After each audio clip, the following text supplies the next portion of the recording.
The Montana wilderness stretched endlessly beneath the vast blue sky, its rolling hills and jagged mountains a testament to nature's indifference to human struggles.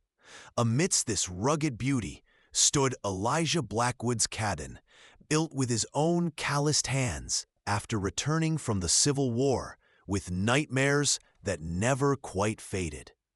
At 45, his beard was flecked with gray, his eyes the color of storm clouds, permanently narrowed from years of tracking game through mountain passes. The locals in Willow Creek, the nearest settlement 10 miles east, called him the Mountain Man, a title he neither encouraged nor disputed.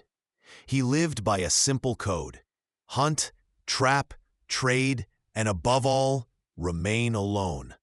His solitude was deliberate, carved from experience and pain, rather than mere preference. The autumn winds whispered through the pines surrounding his homestead as Elijah skinned the day's catch, 2 rabbits that would see him through another couple of days. His hands moved with practiced efficiency, his hunting knife an extension of himself after decades in the wilderness. Beyond the clearing where his cabin stood, only the occasional elk or deer ventured, which was exactly how he preferred things. No unexpected visitors, no complications. The war had taught him that people were unpredictable, dangerous in ways that even the harshest winter couldn't match. He had served with the Union Army, watching friends die in muddy fields far from home, their blood seeping into soil they had no claim to. When it ended, he headed west until the mountains embraced him, offering the solace of silence. If you're enjoying this story, please like this video, subscribe to the channel, and share your impressions in the comments. I'd love to know what city you're watching from. The sound of approaching hoofbeats shattered his peace. Not the steady rhythm of a single rider, but the urgent thunder of multiple horses pushed to their limits. Elijah wiped his knife clean on a scrap of cloth, tucking it into the sheath at his hip as he rose from his crouch. His Winchester rifle leaned against the cabin wall, and he retrieved it with a fluid motion born of habit rather than conscious thought. Strangers meant trouble in these parts, especially those who rode with such desperate haste. The horses appeared at the tree line. 3 riders, their mounts lathered with sweat, nostrils flaring. 2 men flanked a smaller figure, a woman whose wrists appeared bound to her saddle horn. "Water," the lead rider demanded, not bothering with pleasantries. His face was angular, his eyes cold beneath the brim of an expensive hat. The dust of the trail coated his once fine clothes, but the quality was evident despite the grime. Beside him, the second man scanned the clearing with the practiced wariness of someone accustomed to violence. The woman kept her head down, her face obscured by dark hair that had escaped whatever pins once held it in place. "Our canteens ran dry 2 miles back," the leader continued, his tone making it clear he expected compliance rather than requesting it. Elijah remained motionless, his rifle not quite aimed at the strangers, but positioned so it could be in an instant. "Creek's that way," he replied, nodding toward the east. "About a 1/4 mile. Clear water, easy access." His eyes moved to the woman, noting the way her shoulders hunched forward, either from exhaustion or fear, perhaps both. Something about the scene stirred uncomfortable questions. The plains and mountains had their own justice, separate from Eastern laws, but some things remained wrong regardless of location. A woman bound to her saddle fell squarely into that category. "The lady seems tired," he observed, his voice deliberately neutral. "Might be she'd appreciate some rest while you fetch water."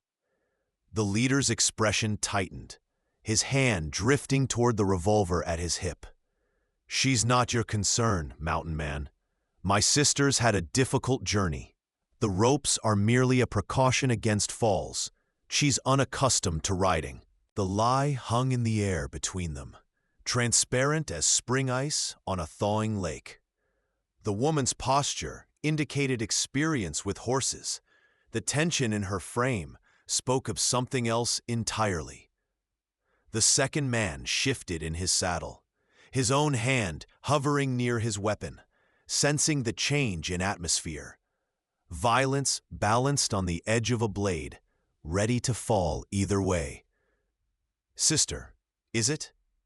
Elijah's voice remained even, though his muscles tensed beneath his worn buckskins. Strange way to treat kin.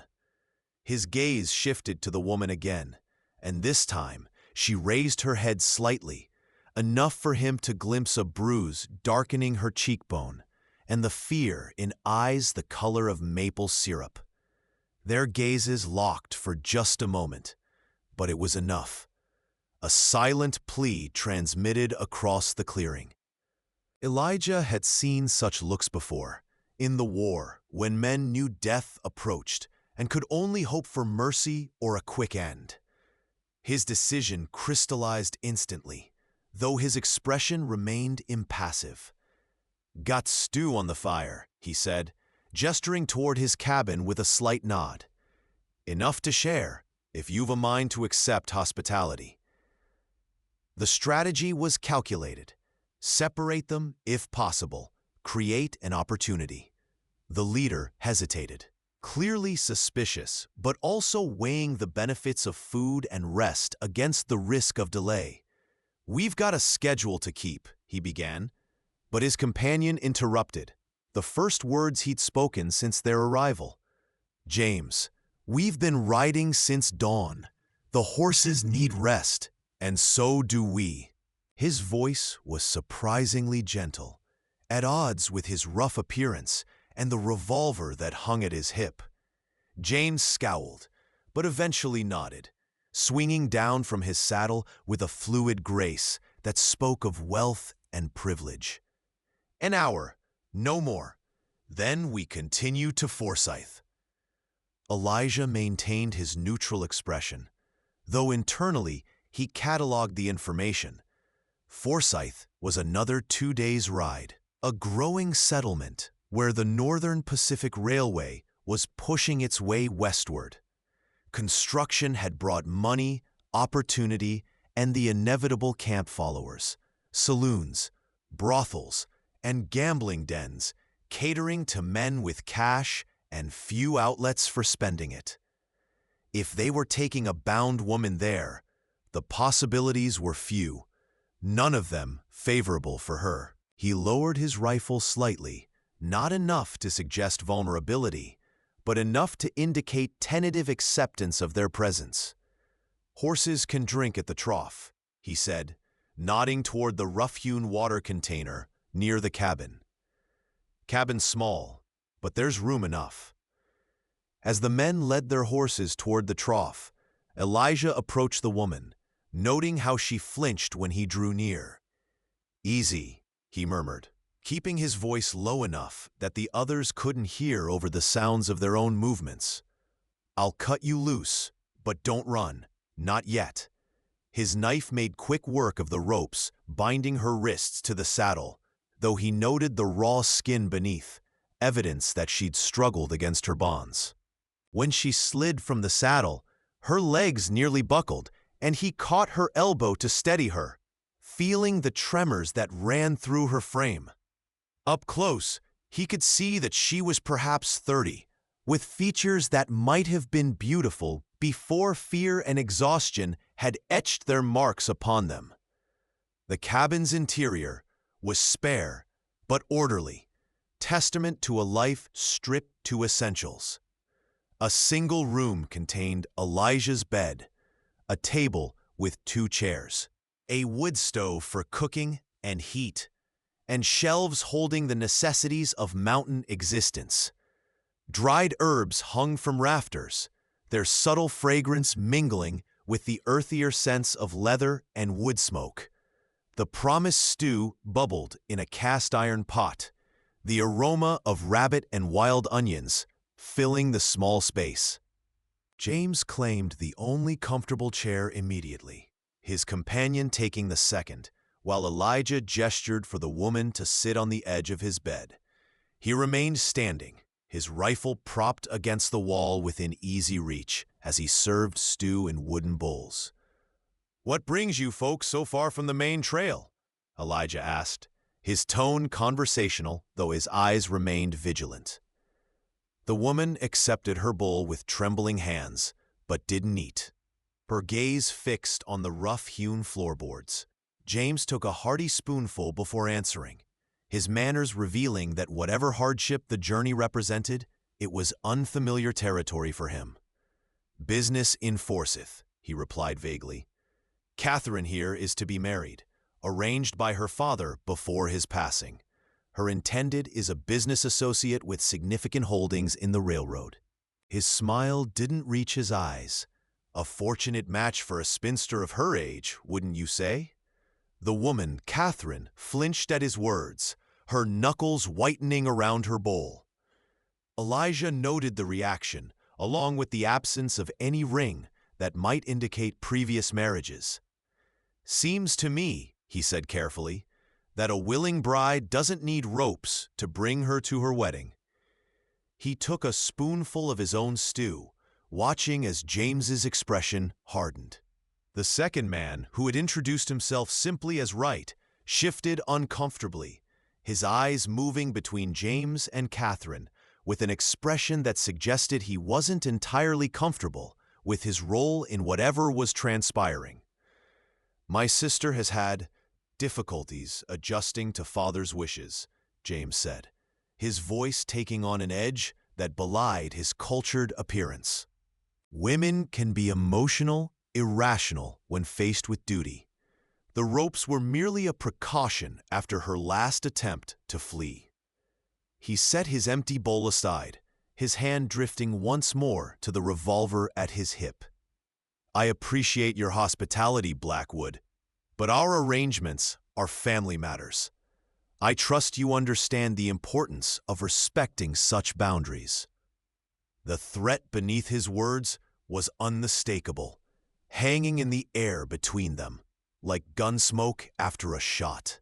Elijah held his gaze for a long moment before nodding slightly, a gesture that could be interpreted as acquiescence, but wasn't. "Family matters are important," he agreed, his voice neutral. "So is choice." He moved to the stove, ostensibly to refill his bowl, positioning himself so that his back wasn't fully turned to either man.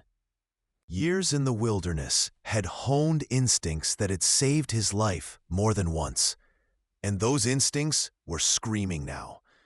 James was dangerous, not in the straightforward way of a grizzly or wolf, but in the unpredictable manner of a man who believed himself above consequences. Such men were the most dangerous kind, especially when their plans were threatened. Catherine spoke for the first time since their arrival, her voice so soft that they all stilled to hear her. "No man wants me," she said, the words emerging with the weight of something repeated often enough to be believed. "I'm too old, too plain, too educated for most. Father knew it. James knows it. This arrangement is the only future available to me." Her eyes finally lifted, meeting Elijah's with a resignation that stirred something long dormant within him. It wasn't just fear he saw there, but a deep, abiding despair. The look of someone who had fought until fighting seemed pointless and had finally surrendered to what seemed inevitable. "That's not true, Catherine," Wright said unexpectedly, his rough voice gentler than his appearance would suggest. "You know that's not true. Thomas would have—" James silenced him with a sharp gesture, his expression thunderous. "Thomas is dead," he snapped, "and his romantic notions died with him. Catherine's future is secured through this arrangement, her comfort assured through a proper marriage rather than some love match with a penniless clerk. The disgust in his voice made it clear where he ranked sentiment in relation to practical considerations. The coach leaves Forsyth in 3 days. By this time next week, she'll be Mrs. Harlan Prescott, with a fine house in Denver and all the trappings of civilization. The name sparked recognition in Elijah. Prescott was notorious even in these remote parts, a railroad baron whose wealth was matched only by his ruthlessness. Stories of his business practices had reached even the isolated settlements, tales of workers driven to exhaustion for minimal pay, of competitors crushed through methods that stretched the boundaries of legality. If Catherine was being delivered to such a man, her reluctance made perfect sense. Elijah's jaw tightened, though he kept his expression carefully neutral. "Seems to me," he said slowly, "that marriage should be more than a business arrangement." James's laugh was sharp, without humor. Spoken like a man who has never had to concern himself with family obligations or financial necessities. What would a mountain hermit know of such matters? He stood abruptly, his bowl clattering to the table. "We've rested long enough. The horses should be watered by now. It's time we continued our journey." His tone made it clear that he expected no argument, accustomed to command and compliance. Wright rose more slowly, his expression troubled as he glanced at Catherine, whose shoulders had slumped once more in resignation. "Actually," Elijah said, his voice quiet but carrying the unmistakable weight of decision, "I think the lady will be staying here." The cabin fell silent, the only sound the soft bubbling of the stew and the distant cry of a hawk outside.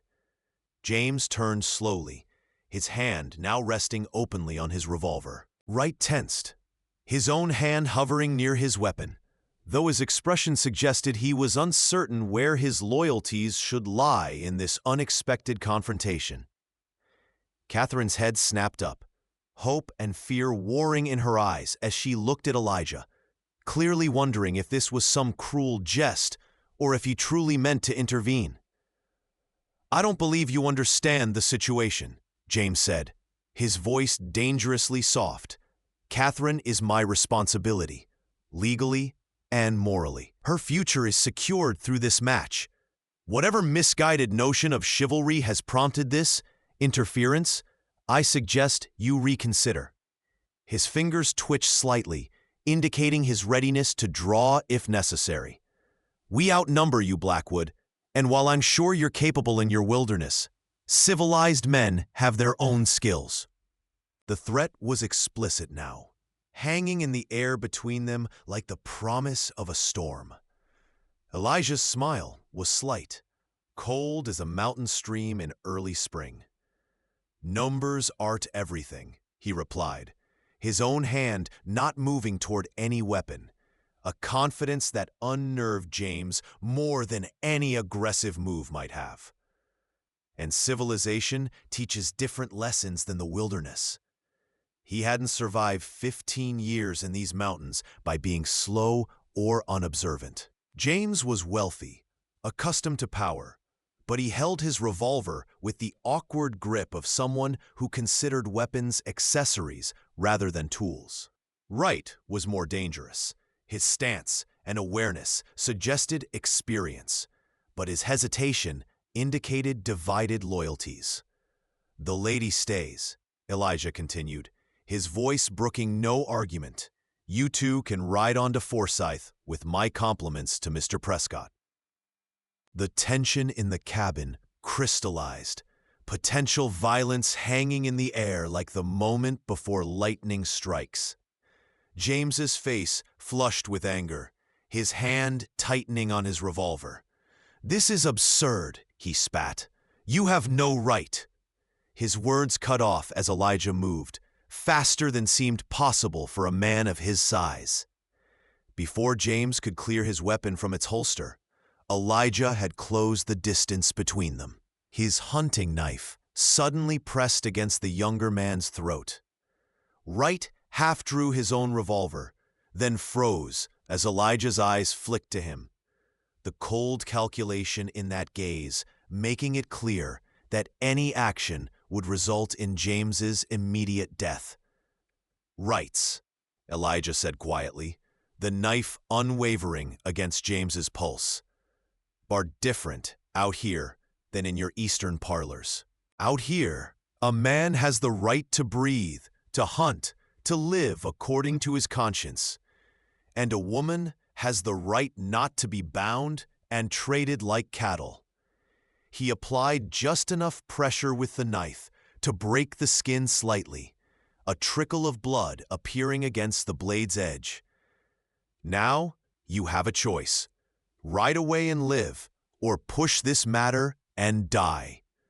The mountains don't care either way, and neither do I." The absolute certainty in his voice made it clear this wasn't a bluff, but a simple statement of fact.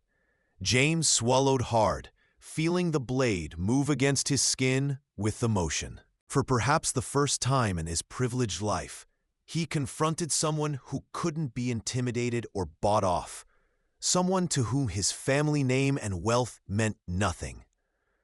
Fear replaced anger in his eyes, the primal recognition that death stood inches away. "Right," he said, his voice higher than normal. Tell him we meant no harm to Catherine. This is a misunderstanding." His eyes darted to his companion, seeking support or intervention, but found Wright standing motionless, his expression troubled. "No misunderstanding," Wright said finally, surprising them all by slowly removing his hand from his weapon and raising both palms in a gesture of surrender. "I signed on to escort a willing bride to her wedding, not to drag an unwilling woman to a man 3 times her age." He looked at Catherine directly, regret evident in his weathered face. "I should have spoken sooner. Thomas would be ashamed of me." The name again, clearly significant, though Elijah could only guess at the connection.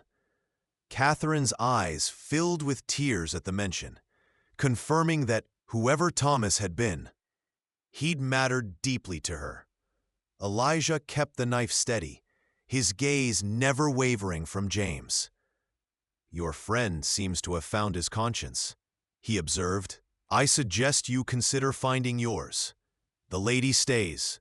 You go. Those are the only terms available to you."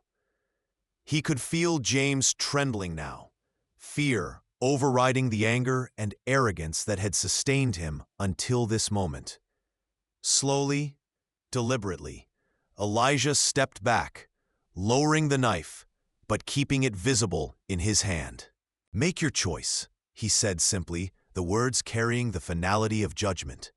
For a moment, it seemed James might still attempt something foolish.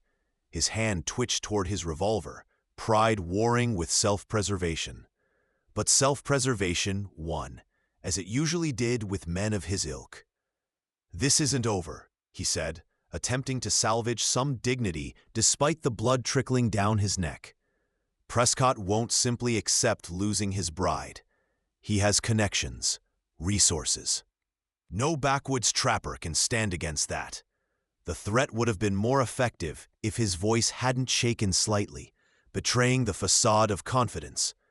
Elijah merely waited, impassive as the mountains themselves, until James turned and strode from the cabin, his posture stiff with humiliation. Wright lingered, looking at Catherine with genuine remorse. "I'm sorry," he said simply. "Thomas was my friend too. He'd never forgive me for this." He reached into his coat pocket, withdrawing a small leather pouch that clinked with the unmistakable sound of coins. Placing it on the table, he nodded toward Catherine. "It's not much, but it might help you start somewhere new." His eyes shifted to Elijah, assessing. Prescott is as dangerous as his reputation suggests. James wasn't lying about that. When the bride he paid for doesn't arrive, there will be consequences. It wasn't a threat, but a warning, delivered out of what appeared to be genuine concern. "I'm familiar with consequences," Elijah replied, his voice level. "They don't concern me much." He'd faced worse than a distant railroad baron with wounded pride.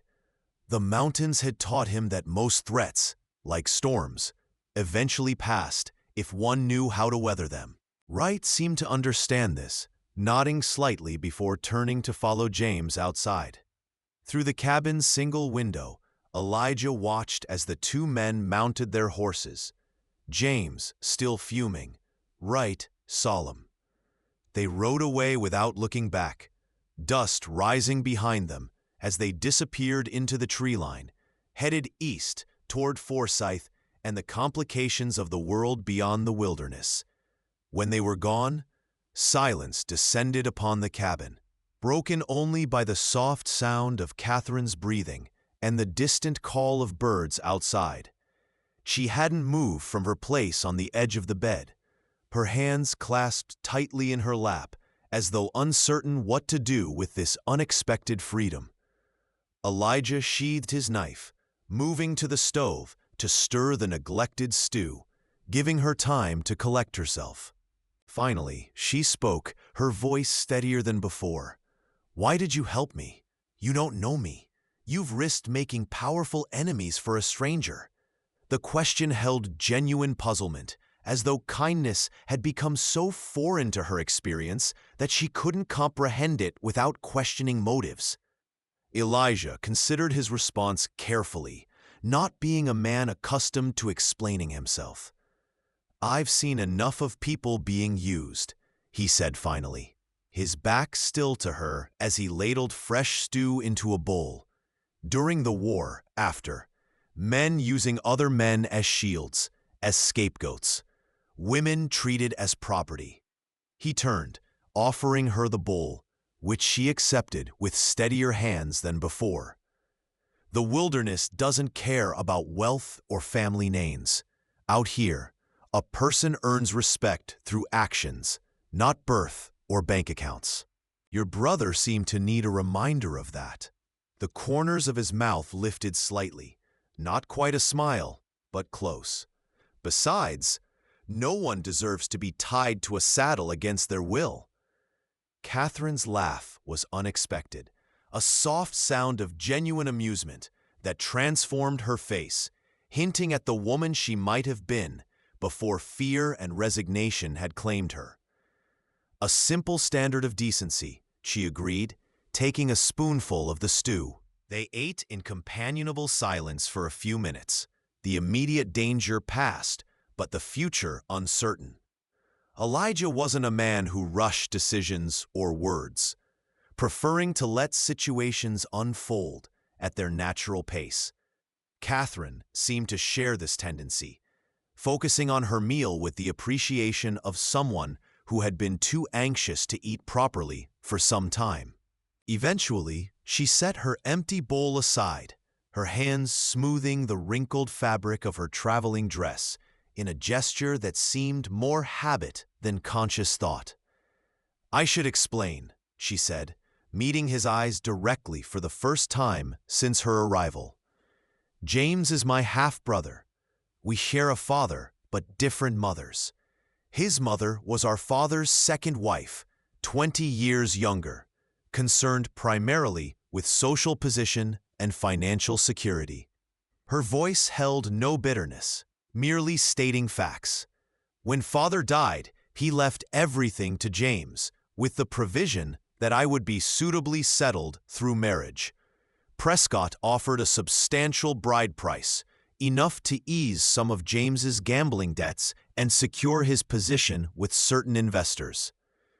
The arrangement was distasteful, but not unusual in Elijah's experience. Women often served as bargaining chips in the transactions of men, their wishes secondary to family advantage or financial necessity. "And Thomas?" he asked, recalling the name that had caused such reaction in both Catherine and Wright. Her expression softened, grief and something warmer mingling in her eyes. Thomas was my father's secretary, she explained. We had planned to marry, despite his lack of fortune or family connections. Father might have accepted it eventually. He respected Thomas's intelligence and work ethic. But James, her voice trailed off, and Elijah didn't press, sensing the pain behind the unfinished thought. Instead, he rose, moving to a trunk near his bed and extracting a worn leather-bound book. Opening it, he removed a folded document, offering it to Catherine without explanation. She accepted it with a puzzled expression, unfolding the yellowed paper carefully. Her eyes widened as she scanned its contents. A deed to 160 acres of land, adjacent to Elijah's own claim, legally filed under the Homestead Act 5 years earlier. I filed claims on several parcels when I first settled here, Elijah explained, watching her reaction. This one has good water, timber, enough flat ground for small-scale farming. The cabin needs work. It's been empty since my hunting partner died 2 winters back. But it's sound. He took the deed from her unresisting fingers, refolding it with care. You're welcome to it, if you've a mind to stay in these parts. Or I can escort you to Billings when the weather permits, if you'd prefer to start fresh elsewhere. The offer was made matter-of-factly, without expectation or demand, simply one practical option among many. Catherine stared at him, clearly trying to reconcile this generosity from a stranger with her recent experiences of betrayal from family. Why would you do this? She asked again, echoing her earlier question, but with a different inflection. Less suspicion now, more wonder. You've already risked enough on my behalf. This land must be valuable, even in this remote area. Her practical assessment suggested an understanding of property and value that belied her brother's dismissal of her as merely emotional and irrational. She had a mind for practicalities beneath the veneer of genteel womanhood. Land's only valuable if it's used, Elijah replied with a slight shrug. It's sat empty these past years. Seems a waste. He returned to his chair, stretching his long legs toward the stove as evening shadows lengthened outside the cabin window. As for risk, Prescott may have influence in towns and cities, but his reach doesn't extend far into the wilderness. Few men have the stomach for mountain winters or the skills to survive them. There was no boasting in the statement, merely confidence born of experience. The mountains separated those who belonged from those who didn't, as surely as winter separated the living from the dead.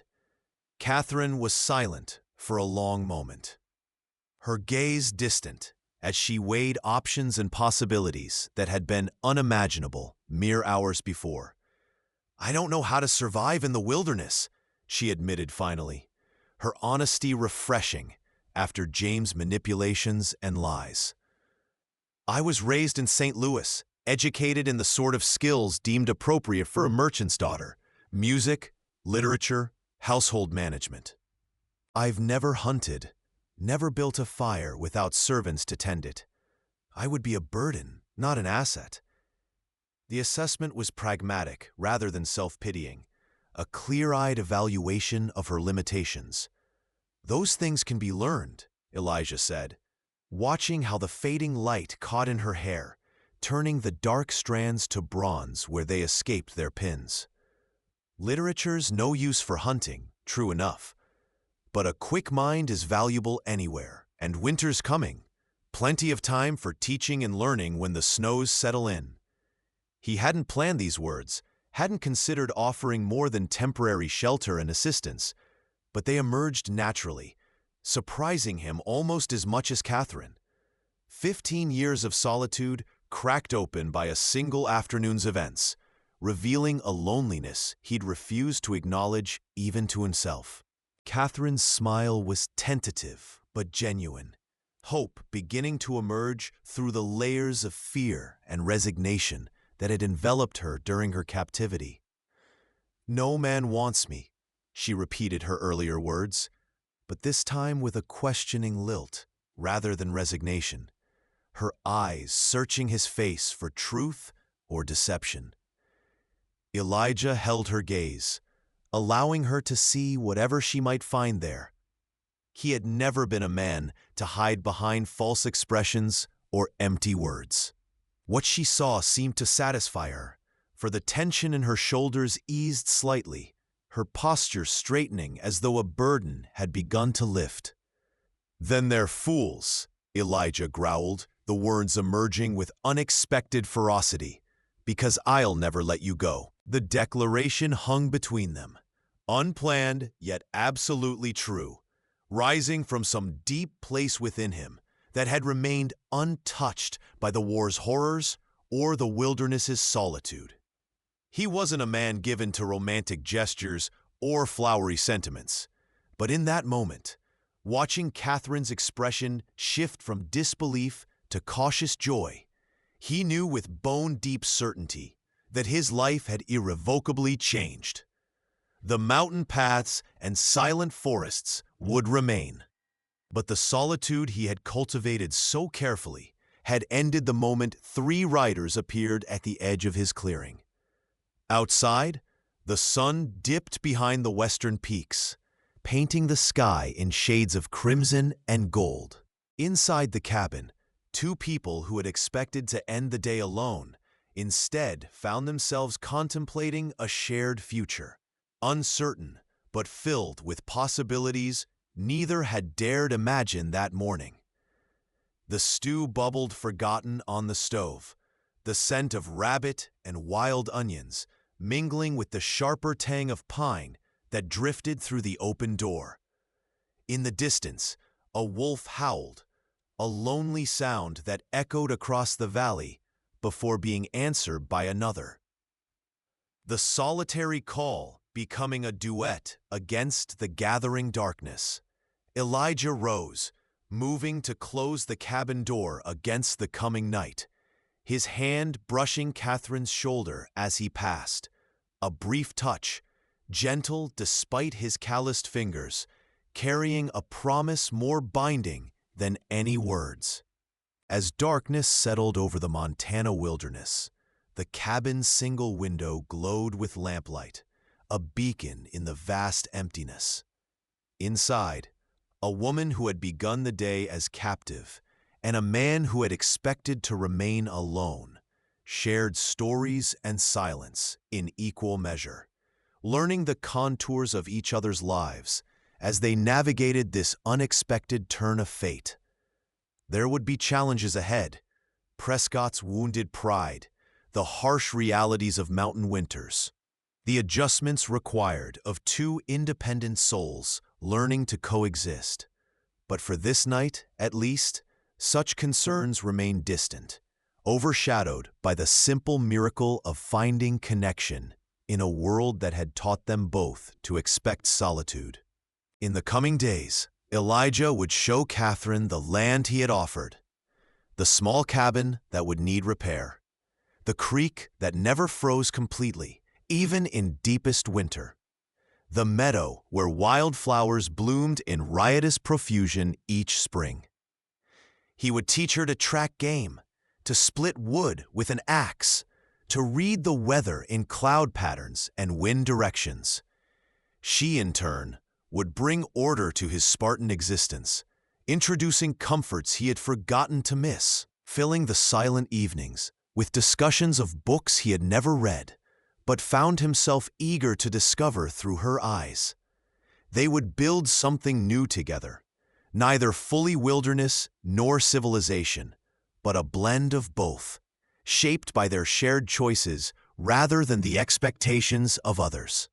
For now, though, they simply existed in the quiet miracle of finding someone who saw value where others had seen only flaws or utility. The future would unfold in its own time, at its own pace, just as the seasons changed and the mountains endured.